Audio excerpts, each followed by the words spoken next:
Hej, cześć i czołem!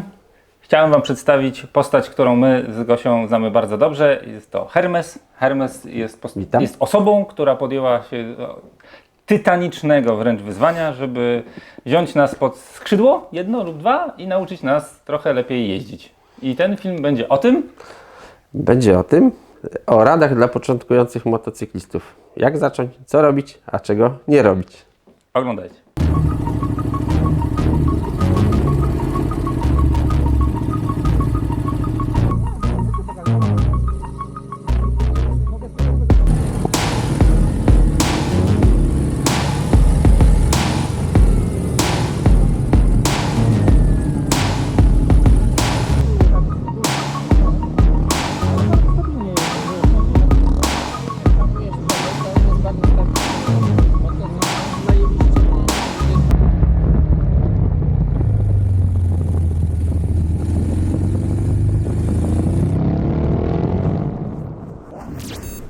No to szanowny panie Hermesie, jest taki piękny dzień w życiu każdego człowieka, który marzył o tym, żeby wsiąść na ryczący rower i żeby nauczyć się jeździć. I z reguły takie osoby są przekonane o tym, że kiedy wchodzą na kurs prawa jazdy, dostaną pakiet wiedzy, który ich usatysfakcjonuje, jeżeli chodzi o wszystkie możliwe umiejętności i wszystkie możliwe strategie działania podczas jazdy motocyklem. No, będzie trochę tego za mało, bo tych godzin jest niewiele i tutaj tak naprawdę musimy zdawać sobie z tego sprawę, że jak pójdziemy na kurs, nauczymy się jeździć, zdamy ten egzamin na prawo jazdy, to jest pierwszy krok i jeżeli opanujemy już te podstawowe techniki prowadzenia motocykla, to musimy nauczyć się, jak bezpiecznie nim podróżować i czerpać z tego przyjemność. O tyle jazda motocyklem jest przyjemna, łatwa i prosta, że po tych godzinach spędzonych z instruktorem i odbierając kwity na prawo jazdy, moim zdaniem jesteście na etapie takiego żółtego pasa. Jeżeli lubicie bieganie w piżamach po miękkiej podłodze, to mniej więcej to jest taki etap, macie pas żółty, możecie proste techniki wykonywać, ale geometria motocykla i jego cechy, niezależnie od tego, jaki macie motocykl, prędzej czy później będą musiały być skonfrontowane z sytuacją na drodze, która z reguły jest prozaiczna, typu jest piasek na drodze, coś wybiegło, trzeba zahamować w sytuacji, do której wcześniej nie byliśmy przygotowani. I wszystkie motocykle, lepiej lub gorzej, w takich krytycznych sytuacjach mają jakiś potencjał do tego, żeby wyciągnąć nas z tej sytuacji, ale same tego nie zrobią. No nie, my jesteśmy za to odpowiedzialni, za to, co dzieje się z motocyklem i tak naprawdę nieważne, czym będziemy jeździć, czy to będzie chopper, ścigacz, enduro, czy turystyk, czy każdy inny motocykl, no to wszystkich motocyklistów spotka na drodze w końcu zakręt lub konieczność zawrócenia, nawet jeżeli jeździmy na 1/4 mili w wyścigach, Oni też muszą wrócić. Też musimy wrócić, więc dobrze by było, żebyśmy na tych zakrętach sprawnie je pokonywali, bezpiecznie i potrafili wrócić do punktu, z którego wyjechaliśmy. Cało i zdrowo. Tak. I jeżeli jesteście motocyklistą, który w swoim umyśle już okiełznał to, że ma motocykl, musi się na niego dobrze ubrać, wie, czym są certyfikaty dotyczące bezpieczeństwa takiego biernego, to prawdopodobnie zapali się taka lampeczka, w której fajnie by było podnieść swoje umiejętności. No i tych dróg może być kilka. Pierwszą drogą to jest droga, którą poszedłem ja, czyli samodoskonalenie się. I po 27 latach samodoskonalenia się wiem, że mógłbym ten proces przebyć w ciągu 2 lekcji z instruktorem i odzyskałbym swoje 20 parę lat życia. Na pewno można, tak jak powiedziałeś, uczyć się samemu, są samouki i dużo też jest takich ludzi. Można skorzystać z oferty szkoleń dostępnej, więc tutaj i troszkę pójść na skróty, w cudzysłowie oczywiście, ale przede wszystkim nie popełniać błędów, które przy nauce samemu możemy popełniać, mogą nas kosztować środki finansowe w postaci naprawy motocykla lub z własnego zdrowia, no i dobrze by było tutaj skorzystać po prostu z wiedzy fachowców i unikać tych tematów nie iść tutaj. No na skróty, tak na oko, ta droga nigdy się nie udaje idealnie i zawsze jest coś do poprawienia. I moje doświadczenie mówi to, że jeżeli chodzi o wydatki związane z błędami, to te wydatki, kiedy nie ma krawężników, studzienek, ruchu ulicznego, takich typowych przestrzeni, które znajdziemy w aglomeracji miejskiej, które w momencie błędu nie pomagają, to jeżeli już popełniamy błędy, to prawdopodobnie będziemy mogli wyjechać za nitkę toru. Jeżeli jesteśmy na zamkniętym obiekcie, niezależnie od tego, czy to będzie plac manewrowy, czy to będzie jakiś obiekt, który już można nazwać torem bardziej lub mniej, to miejsca na błędy tam jest zdecydowanie więcej. Dodatkowo ruch jest tylko w jedną stronę i wszyscy są przygotowani na to, że podejmują się jakiejś formy edukacji i muszą postępować zgodnie z określonymi zasadami. Zgadza się. Mamy zasady, na pewno często ktoś boi się przyjechać na szkolenie, nie wie co go tam czeka, nie ma nic strasznego. Możecie gdzieś tutaj, może Krzysiu wyświetli tu, tam, jakiś link, zobaczyć jak takie szkolenie wygląda, żeby no nie bać się przede wszystkim. Najważniejszy jest ten pierwszy krok. Są różne szkolenia. Na torze Modlin, na którym się często spotykamy, mamy szkolenie bezpieczny motocyklista, mamy track day z instruktorem, jazdy swobodne, track dayowe i warto tą drogę przebyć. Razem z Jarkiem Jakubowskim, którego pozdrawiamy serdecznie, tam działamy i całą ekipą. Warto tą drogę przebyć, doskonalić swoje umiejętności, czerpać przyjemność z jazdy, żeby tych błędów było jak najmniej, tych wycieczek poza drogę było jak najmniej, tak? I tutaj jest mit, który ja bym chciał obalić, a często pod naszymi filmami pojawiają się komentarze, które mówią o tym, że techniki, które poznajemy na torze, w cudzysłowie, lub na takim szkoleniu, nie sprawdzają się podczas jazdy miejskiej. I jedyną rzeczą, którą ja zauważyłem, która się mi nie sprawdza w mieście, to jazda na kolanie, bo nie widzę możliwości przestrzeni, chęci, ani jakby uważam, że ta technika jest w mieście o tyle nieprzydatna, że nie korzystam z niej często, a jeżeli z niej korzystam, to jest sytuacja super awaryjna i ona mi po prostu potrafi wyciągnąć z opresji, chociaż jeszcze tak realnie nie miałem szansy z niej skorzystać, ale dociśnięcie zakrętu, zaciśnienie go, kiedy widzę, że muszę to zrobić, to wiem, na ile stać motocykl, wiem, na ile stać mnie, wiem, że opony się będą trzymały i ominę tą przeszkodę i tyle. No ważne, że z tej techniki jednak nie korzystasz w mieście, ale ważne są rzeczy, które jak uczymy, przechodzimy, też musimy pamiętać, że to jest proces, tak? Rozpoczynamy ten proces trochę jak fizjoterapia. Tutaj pozdrawiamy fizjoterapeutę. Pozdrawiam mojego kolegę fizjoterapeutę Przemka Iżyckiego, który stawiał mnie na nogi.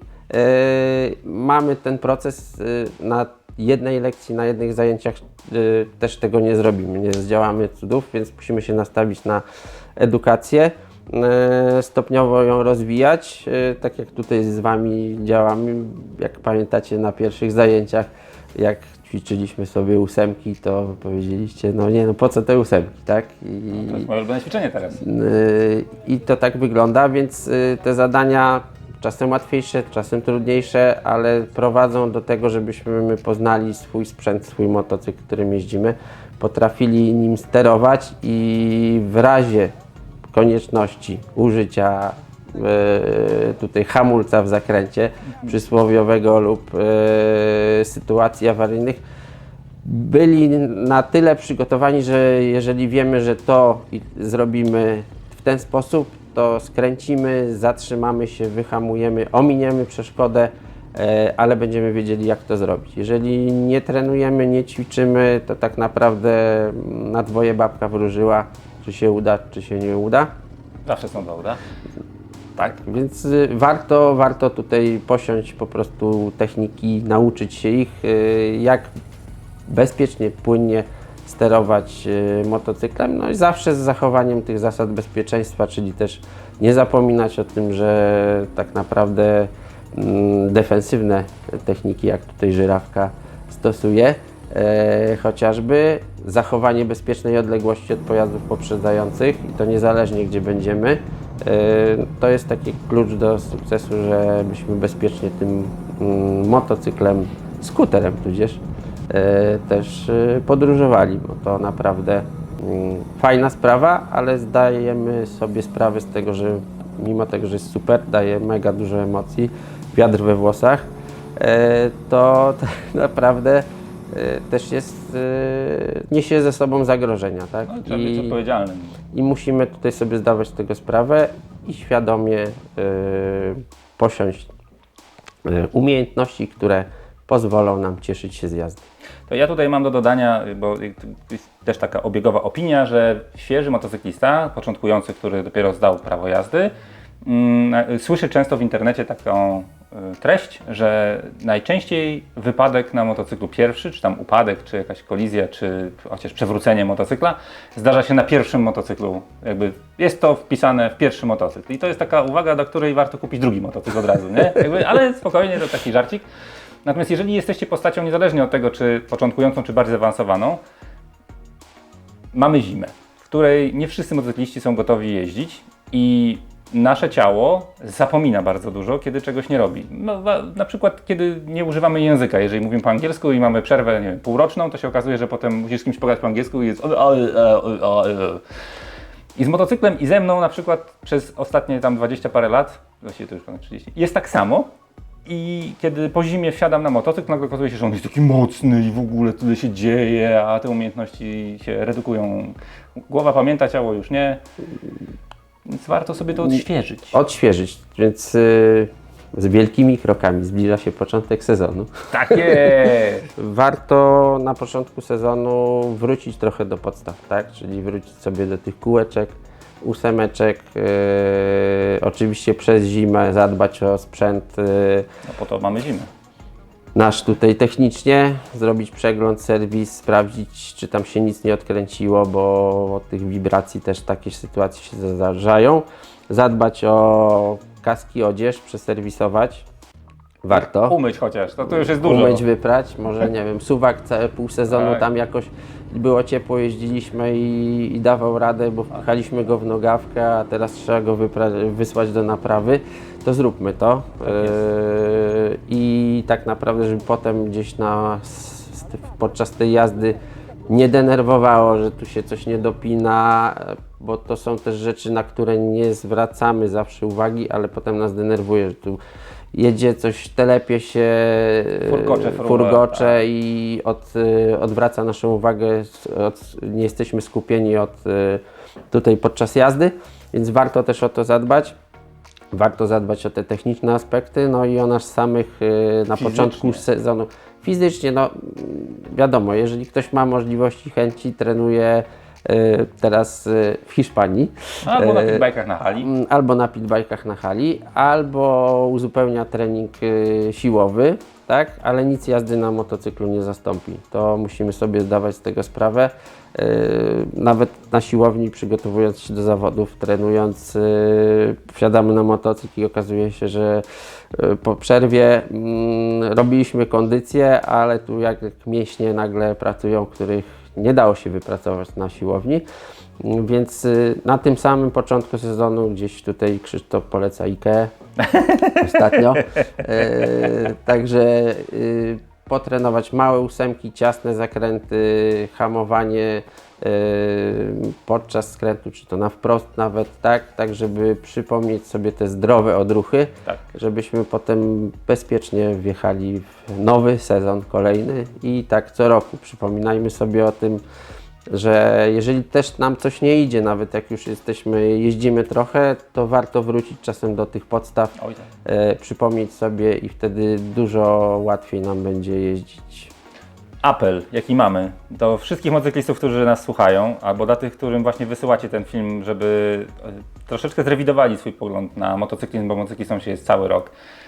To, co bym chciał, żeby wybrzmiało w tym filmie, to jest to, że niezależnie od tego, czy jesteście początkującym, czy bardziej zaawansowanym motocyklistą, raz na jakiś czas warto zadbać o swoje bezpieczeństwo, a można to zrobić na bardzo wiele sposobów, zwłaszcza kiedy mamy okres zimowy, to powinniśmy się zaopiekować gratami i szmatami, ewentualnie tym, co tam nas okrywa, ale jeżeli chodzi o same umiejętności, to pierwszy ten okres sezonu, kiedy tylko robi się ciepło i kiedy wyciągamy motocykle z garaży czy z innych miejsc, w których przytrzymujemy nasze sprzęty, to fajnie by było jednak zweryfikować, czy nasze umiejętności są takie, jakie były pod koniec sezonu, a gwarantuję, że nie są, a przynajmniej udać się w miejsce bezpieczne, czy to będzie placyk pod Ikeą, bo każdy ma swoje możliwości i nie każdy jakby jest gotowy pójść i pojechać na Modlin chociażby, ale z mojej perspektywy po jazdy na partyzanta przez bardzo wiele lat i kiedy myślałem, że naprawdę jakoś, skoro tyle lat jeżdżę, tam parę kraks było, no to generalnie umiem jeździć. No. I okazało się, że moje umiejętności, które uzyskałem przez ponad 20 lat jeżdżenia na partyzanta, w konfrontacji z tym, co ten motocykl potrafi zrobić, choćby przy prostych lekcjach, które dostawaliśmy na początku, to ja się czułem pewniej, wiedziałem, że są sytuacje, w których wcześniej spanikowałbym prawdopodobnie, a teraz myślę, że jest duża szansa, że przynajmniej spróbowałbym użyć jakiejś techniki, żeby wyjść z takiej opresji, ale to wszystko wymaga treningu. To musi wejść w taką pamięć mięśniową. Trzeba to powtórzyć ileś razy, najlepiej w bezpiecznych warunkach, żeby potem w sytuacji, kiedy nagle trzeba będzie coś zrobić, ciało wiedziało, co się wydarzy i żeby nie było spiny i paniki. No to Nie bójmy się ćwiczyć, tak. nie bójmy się pytać, tak? Tak. Bawmy się tym potem i cieszmy z tego, że jesteśmy motocyklistami, tak? Na pewno będzie przyjemnie. No i jesteśmy już tym początkującym motocyklistą, który ma ten kwitek. Lejce są! Chociaż nawet teraz w dobie elektronicznego prawa jazdy, Nie to uważaj, co ciekawe, kolegi syn zdał prawo jazdy.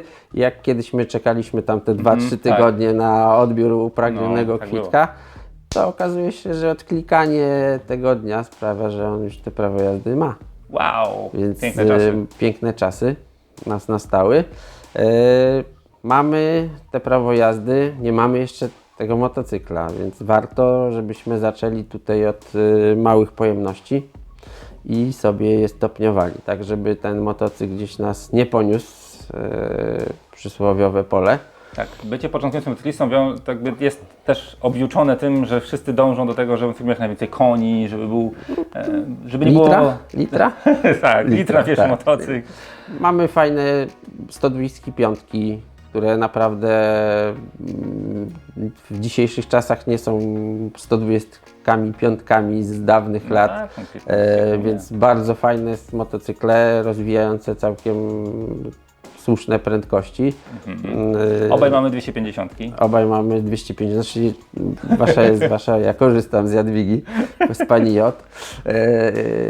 Tutaj motocykla w tym zakresie, ale 250, 300, coś małego, zwinnego, takiego.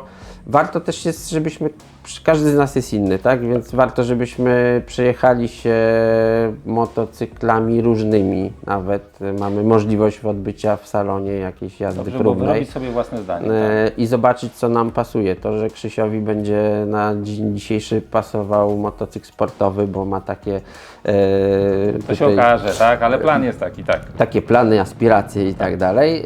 Gosi na przykład może bardziej coś turystycznego, więc dla każdego coś dobrego. Odnajdźmy swój motocykl, nie bójmy się też zmiany. Jeżeli kupimy, to pamiętajmy, że no jak coś nam nie pasuje, to po pierwsze możemy przeprowadzić regulację, żeby powinniśmy. dopasować. I nawet powinniśmy, żeby dopasować to pod nas, więc ustawmy sobie te klamki Wszystkie i dźwignie, wszystkie tak. inne Kierownicę dźwignie. nawet można zmienić. Czy tutaj pamiętajmy o wyregulowaniu dźwigni hamulca tylnego, co jest częstym, że tak powiem, zapomnianym. Tak, dźwignię zmiany biegów ustawmy sobie, jest teraz akurat w kolażówkach modny taki fitting, to się pięknie nazywa, tak? Ale ty, jak siadasz do samochodu, to też ustawiasz fotel, zwierciadła i kolumnę jak się da. No. Tu pan inżynier wymyślił to tak, żeby było w miarę dla wszystkich, ale się tak nie da, więc dopasujmy to pod siebie. Nawet jeżeli ktoś jeździ przez lata i nie regulował tego, przestawmy, spróbujmy, ale pamiętajcie, zapiszcie sobie albo zaznaczcie, jak było wcześniej, żebyśmy Marketing. mogli do tego wrócić, co było, bo zdarza się też tak, że ktoś przestawia i albo rzeczywiście miał ok, szuka czegoś lepiej, ale nie jest lepiej, i albo już kwestie przyzwyczajenia czasem też są. Tak, też są No tacy jednak z główką ramy, która trzeszczy, też jeżdżą. I tak było, nie? no, tak było. Więc żeby móc do tego wrócić, co byliśmy. Jeżeli na to, że jesteśmy już, jeździmy bardziej i zmieniamy sobie ciśnienie, zapisujmy, tak? To już wchodzimy w taki tryb bardziej zawodniczy, ale zapisujmy to, co zmieniliśmy, żeby móc do tego wrócić, bo przestawimy coś, nie będzie fajnie, albo tu kolega powiedział, że u niego tak się sprawdza, ale właściwie utwardził zawieszenie, tu było super, on mówi, że jest lepiej tak jest, nie? ekstra, ale w momencie, kiedy jesteśmy początkującymi motocyklistami, nagle okazuje się, że te super turbosportowe zawieszenie jednak dla nas nie jest łatwiej, a wręcz trudniej. Ale tak? to był jeden z aspektów, jak sprzedawaliśmy Hypermotarda, jak pozdrawiamy nowego właściciela.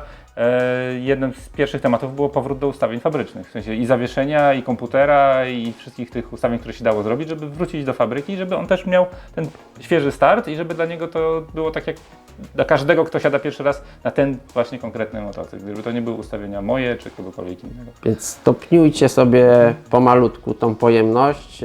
Oczywiście wiadomo, no jeżeli kupimy motocykl taki, jak nam się podoba, to po prostu też nie zapominajmy, że dostosowujemy go do siebie i też na nim się po prostu uczmy, szkolmy tego, jak on się zachowuje, w jaki sposób skręca, żebyśmy przede wszystkim czerpali frajdę, jak pojedziemy gdzieś tam w góry. Jakie to były góry? Otwockie góry, tutaj i piaseczyńskie, Tak. więc żebyśmy potem po prostu czerpali przyjemność, bezpiecznie pojechali, wrócili. Tak, i tutaj mit, który też się pojawia, to jest to, że ja nie jadę na tor, bo tam jest niebezpiecznie, ludzie się przewracają. I to jest mit, bo jeżeli ćwicząc zakręcanie, przewrócisz się w miejscu, które ma szerokość kilku pasów ruchu, nie ma właśnie krawężników studzienek, ma bardzo czystą nitkę przejazdu, gdzie nie ma piasku na pewno, ani nie ma rozlanego oleju, to znaczy, że prawdopodobnie robiąc zwykły, prosty manewr na ulicy i tak byś się wycyrtolił. Także zdecydowanie lepiej jest, kiedy ten motocykl będzie w trudniejszej sytuacji, z której można wyjść po prostu prostując motocykl, niż ryzykować taką edukację na drodze. Bo jakby taka edukacja na drodze zawsze moim zdaniem ma krótkie nogi i jak widzę ludzi, którzy są w nowej sytuacji i ta sytuacja ich zaskakuje, to z reguły panikują. Na obiekcie zawsze, jeżeli nawet będzie taka sytuacja i wychwyci to któryś z trenerów, a z reguły szybciutko takie postacie są wychwytywane, to natychmiast jest korekta i można podjąć tą próbę drugi raz już bez prania spodni i bez jakby malowania na brązowo sobie gaci. No. Przede wszystkim pamiętajmy o tym, że szkolenia są dla wszystkich, na każdym poziomie. Tak? Podział jest na grupy, więc nie ma się z czego bać. Są grupy początkujące, średnio zaawansowane, zaawansowane, grupy zawodnicze też, gdzie też odwiedziliście kiedyś. No to nie był dobry pomysł, ale tak. Że tak powiem, ale tutaj nie bójmy się tego, każdy znajdzie miejsce dla siebie, tak? To nie jest tak, że muszę super jeździć i nie wiadomo, każdy z nas też kiedyś zaczynał, każdy z nas był początkujący, każdy z nas się kiedyś uczy, edukuje cały czas, to jest tak naprawdę niekończąca się nauka, rozwijanie, doskonalenie umiejętności. Jak w tym zasmakujecie, to przestrzeń jest tak ogromna, że możecie spędzić mnóstwo fantastycznych lat na tym, żeby doskonalić swoją technikę jazdy. Podsumowanie, które ja bym tutaj na zakończenie filmu dodał, to, że dla mnie, jako Krzyśka, który jeździ, jakby ja się związałem z motocyklami już jak byłem dzieciakiem, to gadałem o tym, że będę jeździł motocyklami. Pierwszy motocykl kupiłem, jak miałem lat 17, wtedy wolno było.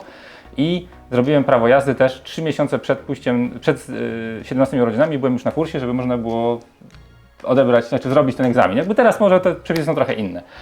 I cudowne było dla mnie odkrycie motocykli na nowo, kiedy poznałem Hermesa i Hermes zaproponował, dobra, wpadnij, to zobaczymy jak tam, co tam. Nie pamiętam dokładnie jak to było, ale Przyjedź, po prostu przyjedź. Nie, ale po co? Bez sensu. No jak przyjechałem, to się okazało, że to jest nowa droga życia i to jest fantastyczna przygoda i dzięki tym wszystkim lekcjom, które otrzymałem, ja się czuję lepiej na motocyklu. Jakby po prostu sprawia mi to więcej frajdy. I wcale nie jeżdżę szybciej, tylko jakby jestem bardziej świadomy tego, co się dzieje i co się być może wydarzy i jestem w stanie bardziej zaplanować sobie w głowie podróż. Nie tylko chodzi o kierunek czy tam coś, tylko jak widzę zakręt, to już gdzieś podświadomie zaczynam postrzegać tą nitkę przejazdu, który jest optymalny dla danego zakrętu, w mojej głowie oczywiście, i staram się przewidywać, że jeżeli czegoś nie widzę albo się nie mogę zatrzymać w polu widzenia, no to jadę już inaczej. Jakby mam ten arsenał, powiedzmy, kilku umiejętności, z których korzystam, a tych umiejętności przybywa z każdą lekcją. Niesamowite. Cieszę Polecam. się, Krzysztof, bezpieczny motocyklista, świadomy, tak? Więc wie, jak podróżować motocyklem, jak się nim posługiwać, jak skręcać, jak hamować.